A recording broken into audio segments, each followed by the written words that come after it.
മക്കളെ, നമ്മുടെ 5ാം ക്ലാസ്സിലെ കുട്ടി മക്കളെല്ലാവരും നന്നായിട്ട് തന്നെ ക്ലാസ്സസ് ഒക്കെ അറ്റൻഡ് ചെയ്യുന്നുണ്ട്. അതേപോലെ തന്നെ നമ്മുടെ ടീച്ചേഴ്സ് ഒക്കെ ക്വസ്റ്റ്യൻസ് ഒക്കെ ചോദിക്കുമ്പോൾ നന്നായിട്ട് തന്നെ ക്വസ്റ്റ്യൻസിനൊക്കെ കറക്റ്റായിട്ട് തന്നെ ആൻസർ ഒക്കെ ചെയ്യാനായിട്ട് ശ്രമിക്കുന്നുണ്ട് എന്നൊക്കെ അറിഞ്ഞതിൽ ഒത്തിരി ഒത്തിരി ഒത്തിരി സന്തോഷം. ഇതേപോലെ തന്നെ കണ്ടിന്യൂ ചെയ്യുക, നല്ല മക്കളായിട്ട് തന്നെ പഠിക്കുക.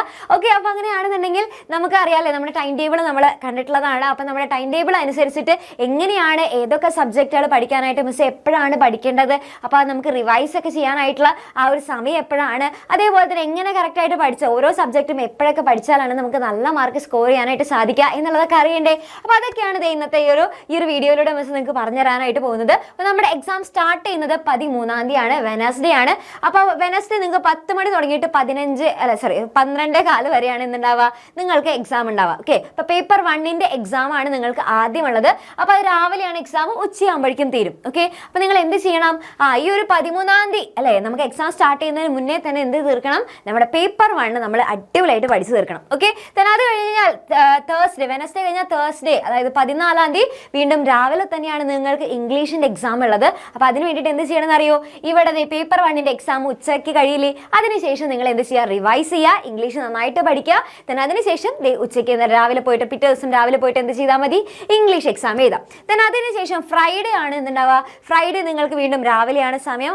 അപ്പോൾ ഇതേപോലെ തന്നെ എന്ത് ചെയ്യുക, ഇംഗ്ലീഷ് എക്സാം ഉച്ചയ്ക്ക് എഴുതി കഴിഞ്ഞാൽ പിന്നീട് എന്ത് ചെയ്യുക, മലയാളം സെക്കൻഡ് ഇരുന്ന് പഠിക്കുക. അപ്പോൾ പിറ്റേ ദിവസം എന്താണ്, മലയാളം സെക്കൻഡിന്റെ പരീക്ഷ നമ്മൾ എഴുതുന്നു. ഓക്കെ, അത് കഴിഞ്ഞ് 2 ദിവസം നിങ്ങൾക്ക് സ്റ്റഡി ലീവ് ഉണ്ട്. ഓക്കെ, അപ്പോൾ ഈ 2 ദിവസം വളരെ ഇമ്പോർട്ടൻ്റ് ആയിട്ട് തന്നെ യൂസ് ചെയ്യുക. ഓക്കെ, അപ്പോൾ 2 ദിവസം നമുക്കുള്ള ആ ഒരു സമയം എന്ത് ചെയ്യണം, എൻ്റെ കുട്ടികളെ നന്നായിട്ട് തന്നെ യൂട്ടിലൈസ് ചെയ്യണം. ഓക്കെ, അപ്പോൾ ഈ സാറ്റർഡേ ഉണ്ട്, അതേപോലെ തന്നെ നമുക്ക് സൺഡേ ഉണ്ട്. ഓക്കെ, ഈ 2 ദിവസം സ്റ്റഡി ലീവ് നന്നായിട്ട് തന്നെ യൂട്ടിലൈസ് ചെയ്യുക, നന്നായിട്ട് പഠിക്കാനുള്ള സമയമാണ്.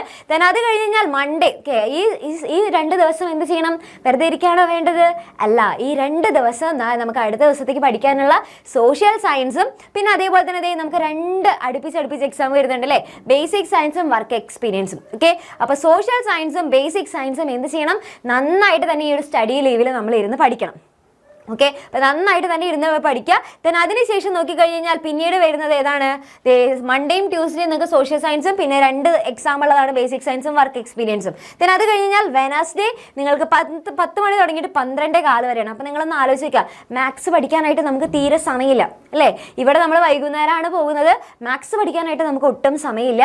അപ്പോൾ ഈ ഒരു സമയത്ത് അല്ലേ, ഇപ്പം നിങ്ങളിപ്പോൾ ഈ ഒരു ആഴ്ചയിൽ തന്നെ എന്ത് ചെയ്ത് തീർക്കണം, മാത്സ് നന്നായിട്ട് തന്നെ പഠിച്ചു തീർക്കണം. പിന്നെ പറ്റുവാണെന്നുണ്ടെങ്കിൽ ഈ ഒരു സാറ്റർഡേയും സൺഡേയും നമുക്കൊന്ന് ജസ്റ്റ് റിവൈസ് ചെയ്യാനേ പറ്റുള്ളൂ. അപ്പോൾ മാത്സ് പഠിക്കാൻ നമുക്ക് തീരെ സമയമില്ല.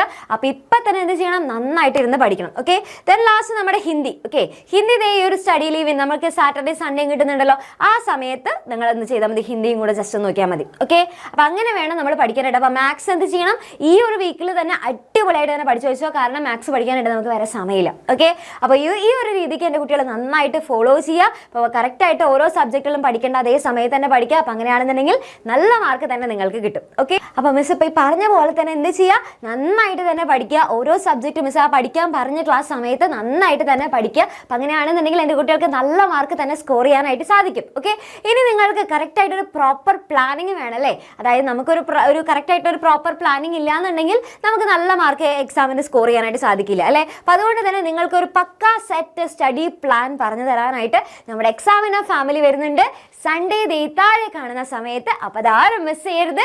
ഇപ്പം തന്നെ എന്ത് ചെയ്യുക, എൻ്റെ കുട്ടികളെ നിങ്ങളുടെ ഫ്രണ്ട്സിനൊക്കെ ഷെയർ ചെയ്ത് കൊടുക്കുക. എല്ലാവരോടും കൃത്യസമയത്ത് തന്നെ നമ്മുടെ ചാനലിലേക്ക് ഓടി വരാനായിട്ട് പറയുക. അപ്പോൾ ഇത് വളരെ ഇമ്പോർട്ടൻ്റ് ആണ്. നമ്മുടെ ക്രിസ്മസ് എക്സാമിന് എത്ര മാർക്ക് നമുക്ക് സ്കോർ ചെയ്യാനായിട്ട് സാധിക്കും എന്നുള്ളതൊക്കെ ഡിറ്റർമിൻ ചെയ്യുന്ന ഒരു ഇവൻ്റ് ആയിരിക്കും. അപ്പോൾ ആരും മിസ് ചെയ്യരുത്. അപ്പോൾ നമുക്ക് എന്ത് ചെയ്യാം, സൺഡേ നമുക്ക് കാണാം.